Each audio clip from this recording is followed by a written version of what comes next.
তুঙ্গনাথ এই মন্দিরটি পৃথিবীর সর্বোচ্চ শিব মন্দির। এটি উত্তরাখণ্ডের রুদ্রপ্রয়াগ জেলায় পড়ে। সমুদ্রপৃষ্ঠ থেকে 3680 মিটার উচ্চতায় অবস্থিত এই মন্দিরটি। এটি ভগবান শিবের মন্দির হিসেবে পূজিত হয়। 1000 বছরেরও বেশি পুরনো এই শিব মন্দির। এই মন্দিরটি প্রতিষ্ঠা করেছিল পঞ্চপাণ্ডবের অর্জুন।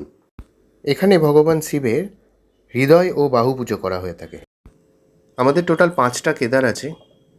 প্রথম হলো কেদারনাথ, দ্বিতীয় হলো মদমহেশ্বর, তৃতীয় হলো তুঙ্গনাথ, চতুর্থ হলো রুদ্রনাথ এবং পঞ্চম হলো কল্পেশ্বর।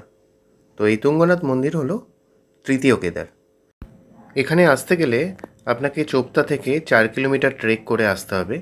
রাস্তা খুব একটা কঠিন না। রাস্তায় আপনি চোপতা ভ্যালি ক্রস করে আসবেন এবং রাস্তায় মনোরম চোপতা ভ্যালির সঙ্গে নন্দাদেবী, পঞ্চচৌলি, কেদারনাথ, চৌখাম্বা ও নীলকণ্ঠ পিকও দেখতে পাবেন। পৃথিবীর সবথেকে উঁচু এই মন্দিরে শিবলিঙ্গ পূজিত হয়ে থাকে। এর থেকে উপরে কোথাও আপনি শিবলিঙ্গ দেখতে পাবেন না।